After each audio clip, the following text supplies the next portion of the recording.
Zapraszamy do wysłuchania odcinków nowej serii podcastu Spotkania Biuletynu zatytułowanej Polonistyka zaangażowana. Polonistyka nie jest bezradnym przyglądaniem się światu. Daje narzędzia, by się w nim odnaleźć, pomóc go zrozumieć, zapobiec wykluczeniu i osamotnieniu. Taka jest polonistyka, którą chcemy pokazać poprzez nasz projekt. Polonistyka zaangażowana. Świat przedmiotów dla mnie jest tutaj tym światem jakby zaskakującym, światem, w którym ja nie czuję się panem, nie czuję, że wszystko rozumiem. Jestem w pewien sposób trochę zakłopotany tym również, co dzieje się w świecie przedmiotów. Stąd właśnie to jest jedna z ciekawszych rzeczy dla mnie. Super, bardzo dziękuję. Ja mam poczucie, że to jest taki naturalny punkt przejścia do czegoś, co bym określiła jako drugą część albo drugi temat rozmowy, który jest bezpośrednio związany, ale zarazem o stopień oddalony od tego, o czym mówimy, czyli jaka jest nasza rola jako humanistów, polonistów, nawiązując częściowo do tematyki grantu, w ogóle wobec wyzwań związanych z ekologią, a szczególnie wobec wyzwań związanych z kryzysem klimatycznym. Pytam o to między innymi dlatego, że zawsze pojawi się taki zarzut, że to, co my robimy, to piszemy książki, tak? Piszemy książki, albo mówimy, albo piszemy artykuły i że to wszystko, można powiedzieć kolokwialnie, fajnie, ale to niewiele zmienia. Więc ja bym rozbiła to pytanie na dwa podpytania, czyli czy zmienia, po pierwsze, a po drugie, czy naszym obowiązkiem jest zmieniać. Dobra, to jest rzeczywiście bardzo wybudowane pytanie, ale też bardzo istotne, wydaje mi się, bo kiedy mówimy sobie właśnie o XXI wieku, to jest to jakby czas realizmu. No i teraz bardzo dużo pojawia się pytań, co humaniści mogą zrobić i humanistki, skoro one zajmują się dyskursem, co filozofowie mogą zrobić, skoro zajmują się pojęciami, wytwarzają jakby coś, no właśnie innego niż rzeczywistość.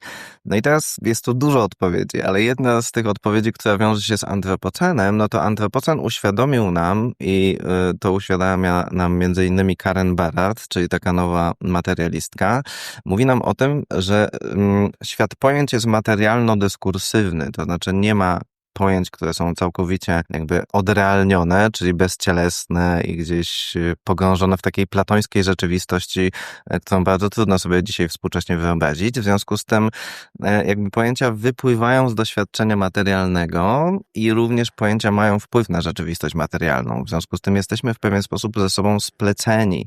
Nie ma czegoś takiego jak czysta materialność, tylko materialność również zawsze jest zaprawiona w pewien sposób chociażby narzędziem, przez które je poznajemy. Więc to jest pierwsze założenie, że te rzeczywistości są ze sobą powiązane. Jeśli tworzymy literaturę, no to ona jest powiązana w pewien sposób z materialnością, przynajmniej współcześnie staramy się tak to robić. Więc to jest jedna rzecz. Nie ma tego rozdziału pomiędzy tymi dwoma światami, idei i materii, które są gdzieś oddzielane często w historii filozofii. Współcześnie mówimy o materialno-dyskursywnych tutaj strategiach i to jest jedno z takich spojrzeń. Druga rzecz jest związana rzeczywiście z tym, że w ogóle cały XX wiek jest związany ze zwrotem językowym, fascynacją językiem, dyskursem, co odbiło nam się czkawką. Sam postmodernizm jest jakimś takim bardzo dużym wykwitem kreatywności, ale kreatywności pozbawionej odpowiedzialności chociażby za planetę, za różne sprawy społeczne. I możemy sobie powiedzieć, że druga połowa XX wieku doprowadziła do tego momentu, że kiedy myślimy sobie o słowie fikcja, to reagujemy na nie alergicznie. Uważamy, że świat nie potrzebuje fikcji i również, że żyjemy w takim momencie właśnie w złym czasie dla fikcji. Być może w takim bardziej pozytywistycznym świecie, w którym nie uprawiamy poezji, tylko wszyscy martwią się o to, że żyjemy w centrum katastrofy klimatycznej i teraz powinniśmy wziąć za to odpowiedzialność, czyli jakby takim zjawiskiem, które się pojawia również w akademii, to ten moment, w której myśliciele i myślicielki powinni być aktywistami, aktywistkami. Trochę takie zjawisko, jakie pojawiło się właśnie w XX wieku, w którym niektórzy lewiczujący myśliciele zamiast zajmować się tylko teoriami, szli do fabryk po to, żeby w pewien sposób uprawomocnić swoje doświadczenie i zdolność filozofowania. Więc z jednej strony mamy to zjawisko, w której myśliciele, myślicielki powinni być odpowiedzialni za swoje słowa i te koncepcje powinny w pewien sposób z doświadczenia materialnego wypływać, a z drugiej strony uważam, że kryzys, w którym się znaleźliśmy, jest właśnie tym kryzysem braku pojęć, braku opowieści i braku fikcji. Czyli to nie jest tak, że my teraz stwierdziliśmy, dobra, interesują nas tylko fakty i posthumanistyczne myślenie zostało skolonizowane przez nauki ścisłe i że teraz nasze pisanie, nasze opowieści nie mają sensu. Sama Donna Haraway mówi o tym, że to opowieści są w stanie ocalić świat i że potrzebujemy tych opowieści. No i teraz problem jest w tym, że do tej pory prawdopodobnie większość humanistyki operowała w takim przeświadczeniu heglowskim, że sowa Minerwy wylatuje o zmierzchu, to również pokutuje w filozofii, czyli możemy zajmować się tym, co już się zakończyło. Dlaczego możemy zajmować się tym, co się zakończyło? No dlatego, że mamy już pewność, że tam się nic nie zmieni. I to jest to nasze źródło pewności. Ale problem jest w tym, że bardzo często po prostu humanistyka przychodzi po nie w czasie albo jest spóźniona i opowiadamy o rzeczach, no, które już nie oddziałują na nikogo, oprócz nas samych, być może, bo się tym zajmujemy.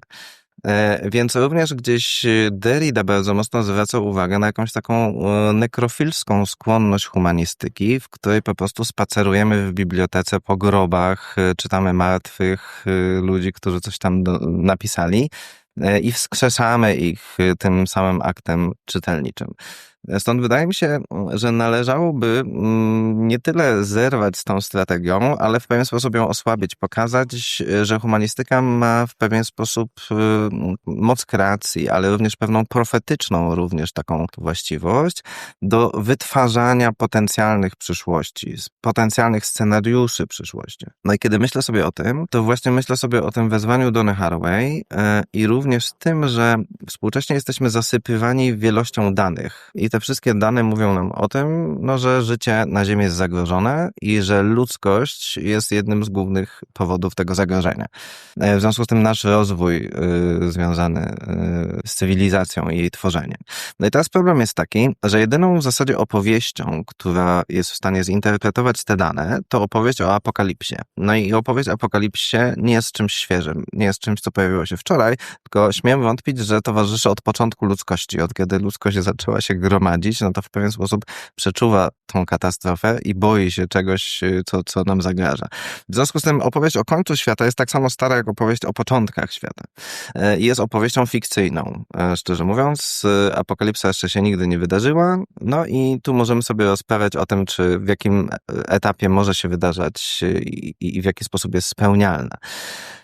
No i problem w tym, że posługujemy się tą opowieścią o apokalipsie i nic dziwnego, że posługują się nią nauki ścisłe, dlatego że nauki ścisłe nie są odpowiedzialne za wytwarzanie opowieści, tylko to my, osoby związane z humanistyką, jesteśmy za to odpowiedzialni.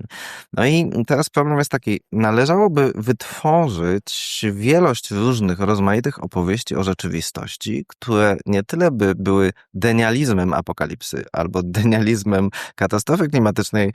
Nie chodzi o to, żeby mówić wszystko jest w porządku i cieszmy się, ale chodzi o to, żeby wytworzyć konkurencyjne opowieści o rzeczywistości postapokaliptycznej albo o przyszłości i wytwarzać je z odpowiedzialnością, ale też z pewnym rozmachem, no dlatego, że im więcej tych opowieści się pojawi, tym większe prawdopodobieństwo, że chociaż dwie albo jedna będzie fajna, albo jedna chociaż będzie w stanie nas unieść albo poprowadzić w innym kierunku.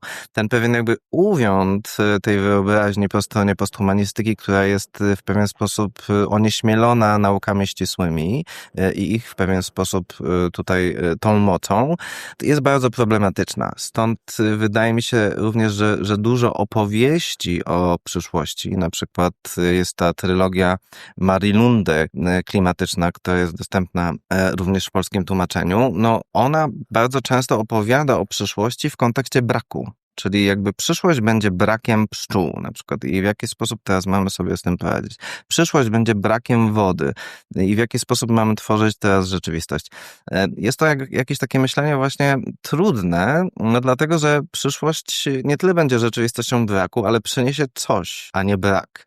W związku z tym, jeśli mamy brak wody, nagle pojawia się coś innego. Jeśli mamy brak pszczół, być może pojawia się coś zupełnie innego, co wytwarza rzeczywistość, tak jak na przykład pojawił się COVID-19 COVID-19, który w pewien sposób zupełnie zmienił nasze funkcjonowanie i również to, że w tym momencie nagrywamy podcast, no to również jest pokłosiem pandemii. Ona nam pokazała, że to jest możliwe, chociażby. Więc zobaczmy, w jaki sposób te zmiany w pewien sposób nas konstruują i wytwarzają.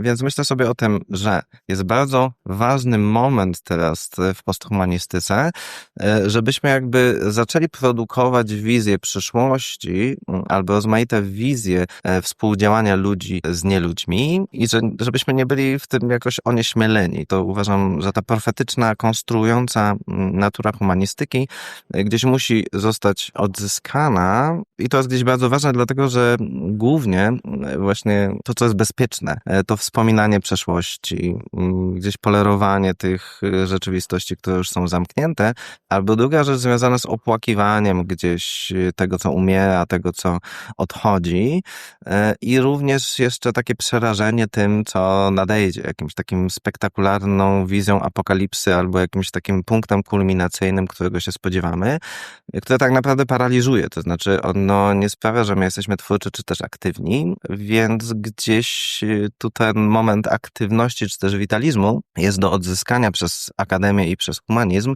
ale nie w taki sposób zaangażujcie się albo dobra, teraz bądźcie aktywni.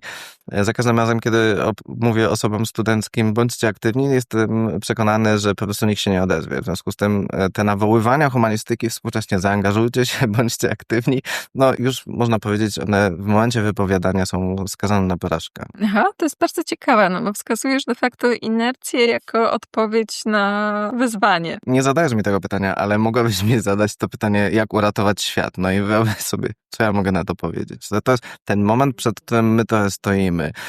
Ludzie, którzy chcą zmieniać świat, którzy są zaangażowani, którzy mają dużo sił, natomiast dowiadują się, że za chwilę wszystko zginie, że za chwilę umrzemy. No i w zasadzie od czego teraz zacząć? Gdzie mam tutaj coś zrobić? I gdzieś również to przytłoczenie poczuciem winy, że to przez nas, przeze mnie w pewien sposób cały świat cierpi, również jest takim momentem paraliżującym. Stąd mi się wydaje, że to nawiązanie kontaktu z jakimś takim bardzo bliskim otoczeniem, odzyskanie sprawczości, co również dla humanistyki jest bardzo trudne. No powiedzmy sobie szczerze, że samo działanie gdzieś na uniwersytecie wcale nie jest proste. Jeśli chcemy działać na uniwersytecie, no to musimy przejść przez bardzo skomplikowaną machinę, która w pewien sposób osłabi nam ten entuzjazm na jakimś etapie. Więc ten problem odzyskania sprawczości przez humanistykę dla mnie jest kluczowy i szczerze mówiąc to już się dzieje, dlatego myślę sobie tutaj o tym jakby o tej warstwie spekulatywnej, która tutaj się pojawia, również w moich rozważaniach, ale jakby w filozofii współczesnej. Ten moment spekulatywności, spekulacji jest tym momentem, w którym jakby humanistyka, uważam, odzyskuje sprawczość.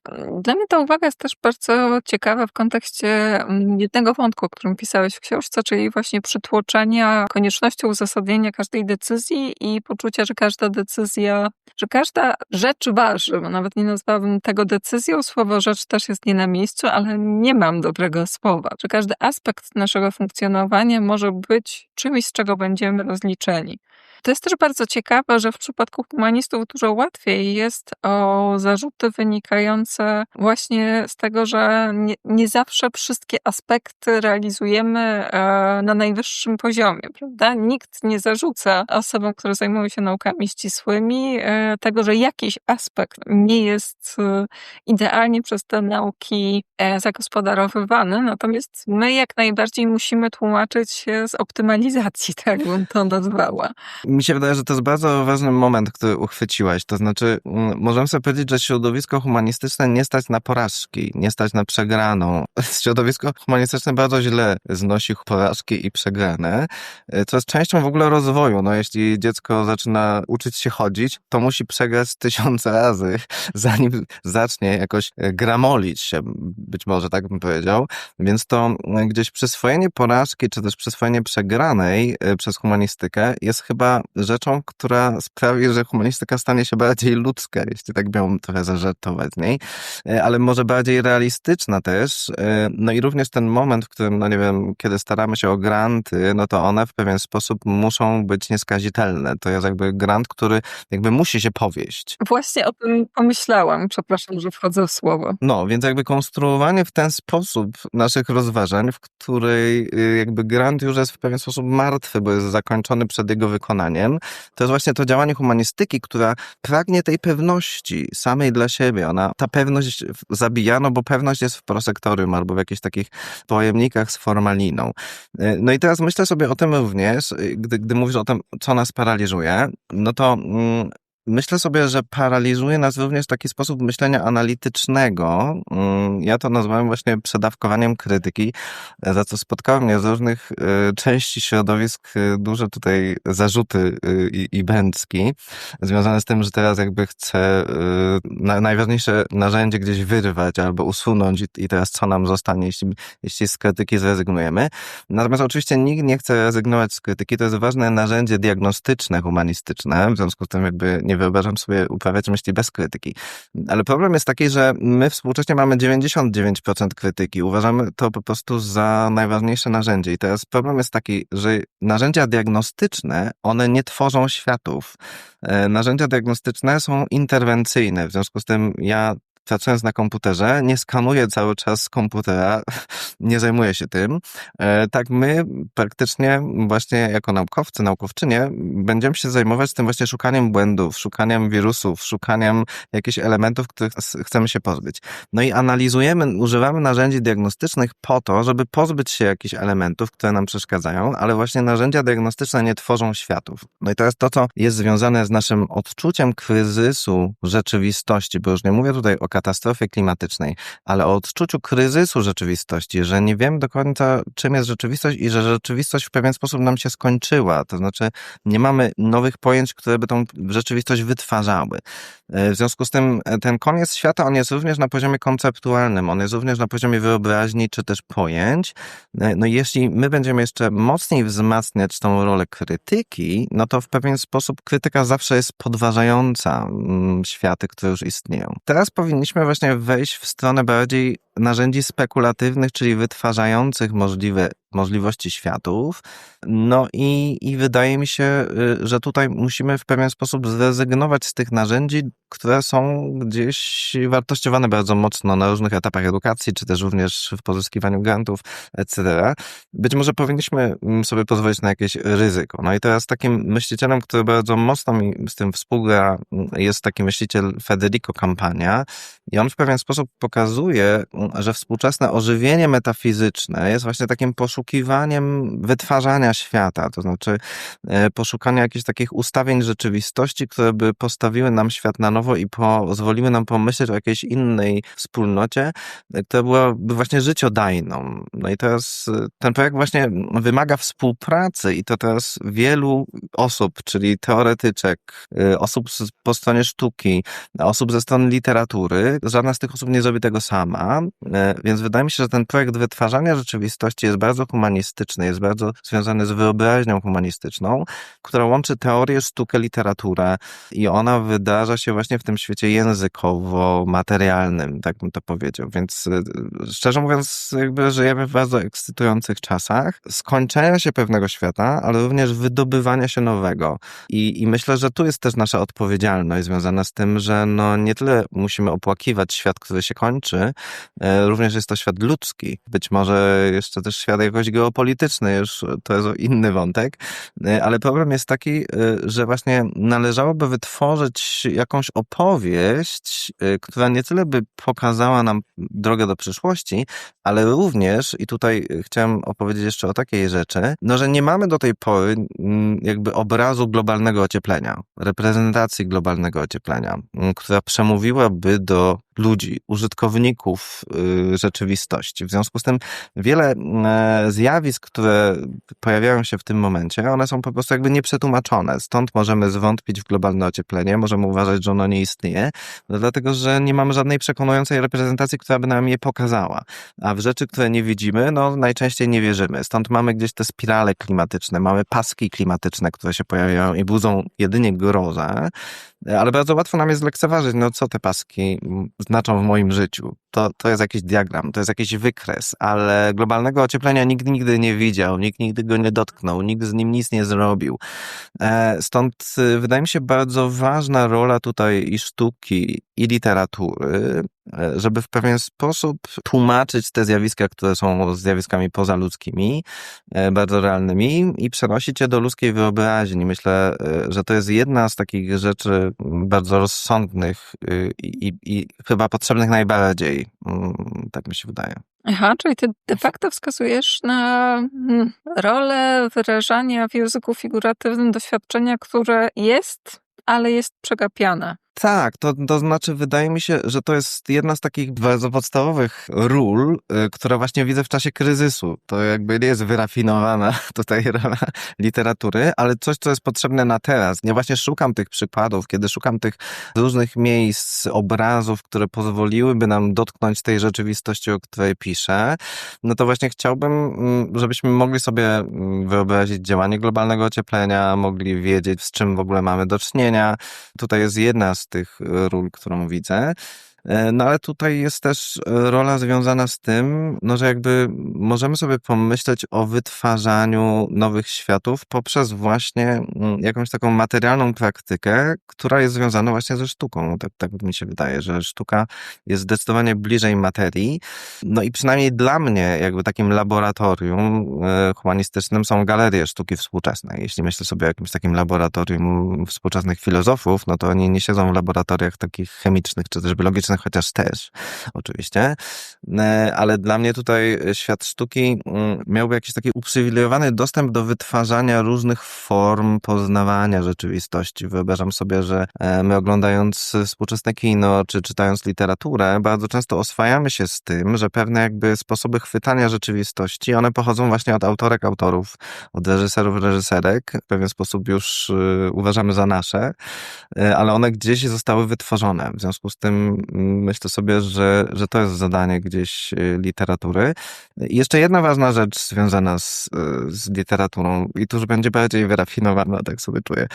To znaczy, chodzi tutaj o skończenie z redukcyjnym językiem. To znaczy, wydaje mi się, że problem XX wieku, problem techniki, rozwoju, progresu został związany z tym, że wytworzyliśmy taki język, który w zasadzie nazywa wszystko. To jest taki absolutny język, w którym jesteśmy w stanie wypowiedzieć wszystko. Możemy powiedzieć o tym, że ja jestem chmurą atomów, która tutaj się unosi przed tobą i w zasadzie wszystko jest zbadane, wszystko jest jasne, wszystko jest ewidentne, wszystko jesteśmy w stanie opowiedzieć.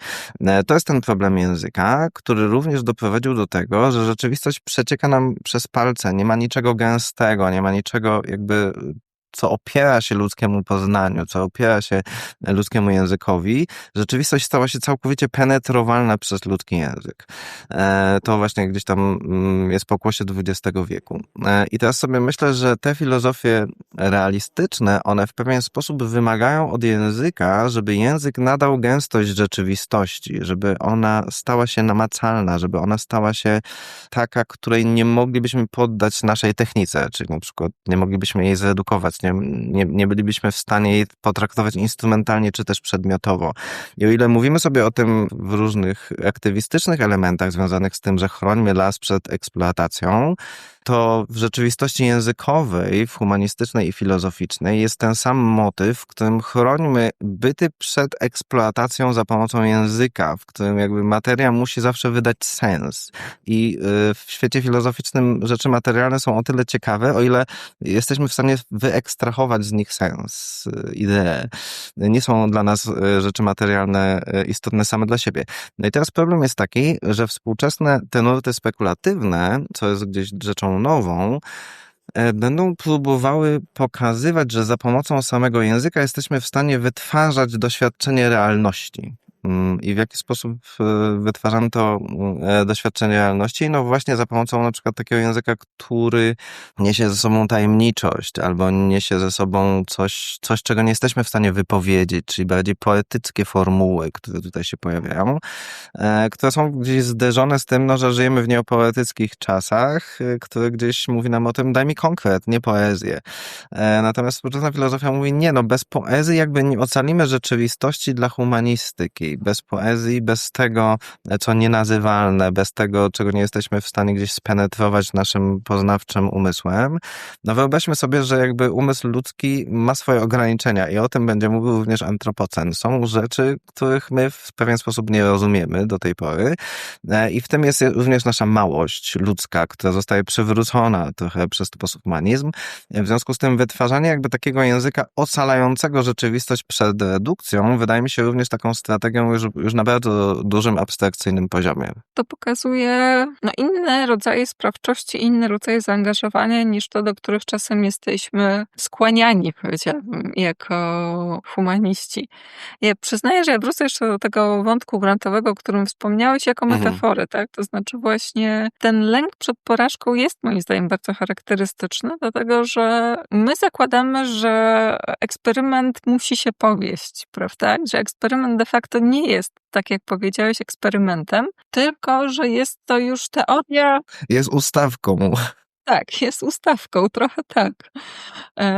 Przyznaję, że chciałabym się dowiedzieć, czy kiedykolwiek jakikolwiek humanista zrobił projekt, w którym na końcu powiedział, nie miałam racji. Moje założenia były nieuzasadnione. To jest efekt tego projektu. Dowiedziałem się, że nie mam racji. Ja o takim projekcie nie słyszałam. Żeby nie było, nie zamierzam nikogo skłaniać do tego typu eksperymentu, ani nikogo osądzać, ponieważ wymagałoby to ogromnej odwagi też i w projektowaniu działań, i w ostatecznym przyznaniu się do porażki. Ale to pokazuje, powiedziałabym, nierówną grę, jaką toczymy z przedstawicielami innych dyscyplin i fakt, że pole, w którym jesteśmy, zostało w konkretny sposób ustawione nie przez nas. Takie mam poczucie.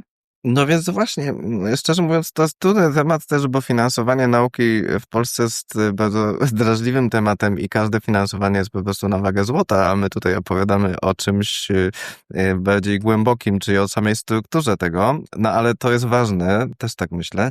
W związku z tym, no właśnie w humanistyce bardzo często my dostajemy różne nagrody, medale, dyplomy, jesteśmy najlepsi, więc to pragnienie tego, żebyśmy byli ludźmi sukcesu, gdzieś sprawia o tym, że porażka właśnie nie jest tutaj doceniana i jeśli chodzi o moje jakieś studenckie życie, to ja tam mogę odnosić porażki, dlatego, że jestem studentem.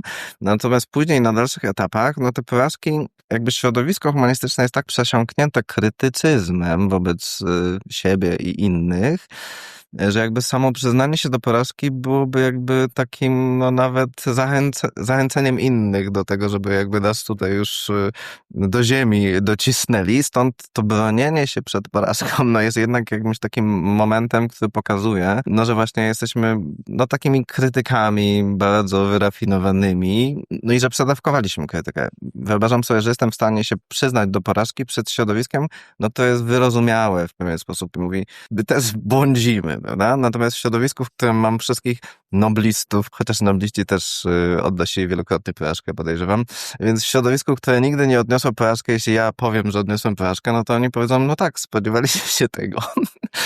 Biedny jesteś, my czegoś takiego nie znamy. No więc rzeczywiście to, o czym mówimy, bo my tu mówimy o porażce, ale to jest również ten gdzieś wątek związany z tym, że ten wątek katastrofy klimatycznej, on nam uświadomił to, że jakby w naszym życiu jest wiele końców świata, że wiele końców świata mamy za sobą, że wiele końców świata różnych lokalnych jeszcze jest przed nami i że sama porażka jest wpisana, no nie wiem, w ewolucję, życie na Ziemi, że porażka jest być może czymś życiodajnym wręcz, albo twórczym. Tak, no i to jest coś wszędobelskiego, więc mówiąc o kryzysach, no z jednej strony bardzo często od tej porażki chcemy się odciąć. To jest paradoksalne, co tutaj zauważyliśmy właśnie. Tak, mnie również chodzi o to, że porażka to druga strona zaangażowania, tak? To znaczy de facto angażując się w coś, powinniśmy się godzić na możliwość porażki. Kiedy odcinamy albo ktoś nam odcina tą ewentualność, to zostajemy z tym, co określiłeś jako przytłoczenie. No bo jeżeli mamy się czegoś podjąć i nie możemy ulec porażce, no to stajemy przed zadaniem, które może się okazać niewykonalne, bez możliwości uznania, że to, co robimy, jest wystarczająco dobre. I to jest też moim zdaniem właśnie problem ze sprawczością humanistyki. To znaczy, że Jeśli mam coś zrobić doskonale, to nie zrobię tego wcale, bo nie da się robić rzeczy doskonale. tak, ale może spróbujmy skończyć optymistycznie. Nie, no tę to wszystko jest rozmowę. optymistyczne, ale jeszcze wzmocnijmy to. Bo wydaje mi się, że jednym z ciekawszych wątków, które poruszyłeś właśnie na temat sprawczości, jest po prostu związek sprawczości humanistyki z jej zdolnością do de facto myślenia o przyszłości. To jest też rzecz, która mnie fascynuje jakoś tam w swoich badaniach nad między innymi pamięcią zbiorową i działaniem. I tutaj może takie ostatnie pytanie zamykające. Jak widzisz właśnie zainteresowanie kultury obecnie utopiami, dystopiami, wyobrażeniami różnych wersji przyszłości w tym kontekście? No szczerze mówiąc, ja jakoś zajmowałem się wcześniej uwiądem myślenia o przyszłości i takim momentem, w którym raczej wycofujemy się nostalgicznie w przeszłość po to, żeby tam być kreatywnymi, a nie myśleć o przyszłości, która właśnie wiąże się z jakimiś takimi wielkimi, przytłaczającymi, totalitarnymi, absolutnymi projektami, którym musimy poświęcić własne życie. W związku z tym to bardzo mocno było zniechęcające wobec tworzenia przyszłości, że jeśli tworzę tą przyszłość, no to muszę poświęcić siebie na ołtarzu jakiejś tam idei i spalić się wręcz w niej. Więc myślę sobie, że ta niechęć do tworzenia przyszłości w pewien sposób się już skończyła i w wielu filozoficznych środowiskach i artystycznych, no to gdzieś tam pojawiło się kilka lat temu, że pojawiły się konferencje Rzeczywistość po antropocenie. No i kiedy my tutaj byliśmy bardzo mocno skupieni na antropocenie, ja nagle sobie mówię, jak mam wystąpić na tej konferencji po antropocenie? O czym ja mam powiedzieć?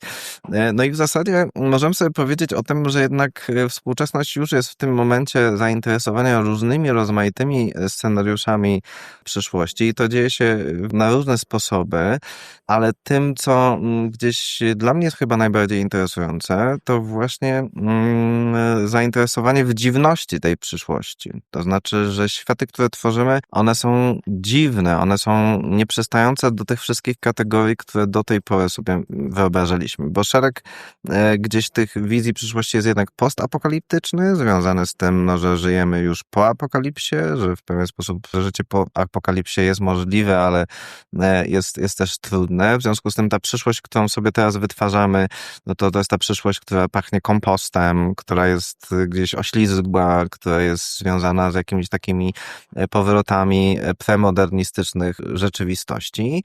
Więc możemy sobie wyobrazić, że ta opowieść o przyszłości w modernizmie, w nowoczesności, ona była związana jedynie z postępem, że jakby jesteśmy w stanie iść gdzieś w świetlaną przyszłość. Natomiast współcześnie te jakby premodernistyczne różne opowieści, które też również pozwalały nam podłączyć się do rzeczywistości. Uważam, że taka była ich rola. Na przykład możemy sobie powiedzieć dzisiaj o jakimś takim powrocie też różnych astrologicznych elementów, tego, że mamy jakieś kamienie szlachetne ze sobą, albo że odzyskujemy pełnię księżyca dla naszego myślenia o czasowości, które myślimy bardziej cyklicznie niż linearnie.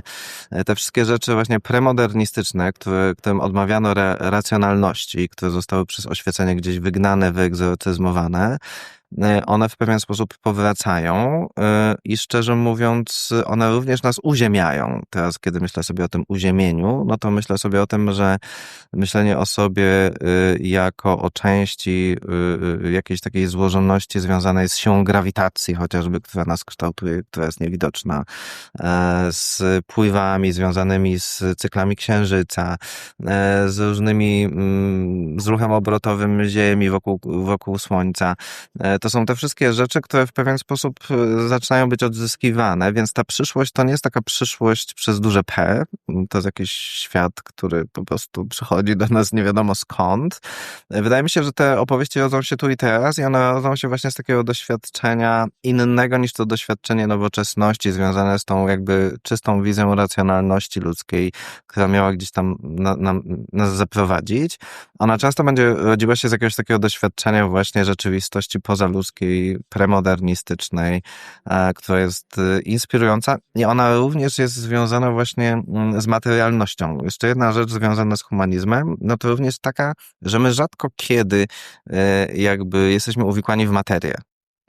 Bardzo często piszemy, bardzo często czytamy. No, oczywiście to jest materialna rzeczywistość, no ale kiedy właśnie piszemy na przykład o wodzie, no to z tą wodą być może nie mamy za dużo wspólnego.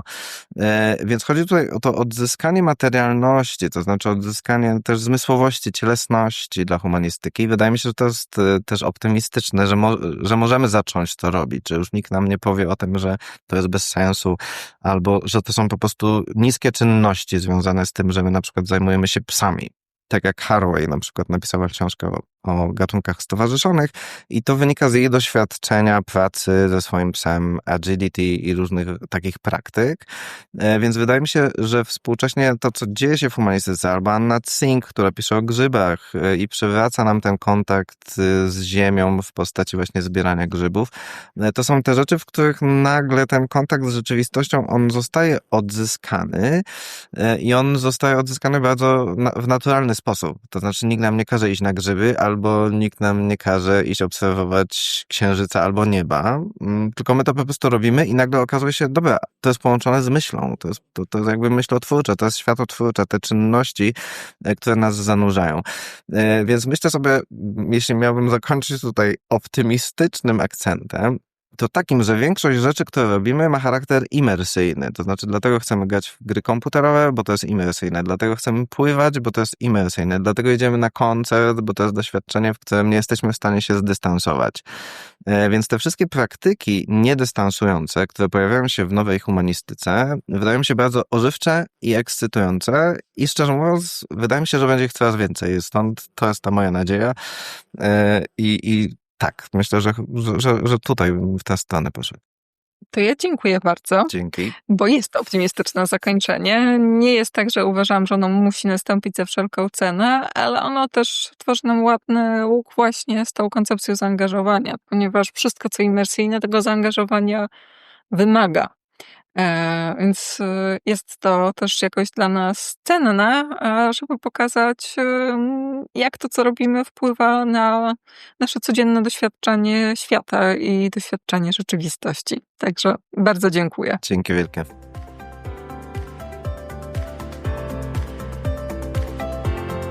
Serię podcastów Polonistyka zaangażowana zrealizowano w ramach projektu Polonistyka wobec wyzwań współczesnego świata. Dofinansowano ze środków budżetu państwa w ramach programu Ministra Edukacji i Nauki pod nazwą Nauka dla Społeczeństwa 2. Numer projektu podano w opisie. Zapraszamy do wysłuchania kolejnych odcinków dostępnych na platformach Spreaker, Spotify i YouTube oraz w internetowym biuletynie polonistycznym. Do usłyszenia.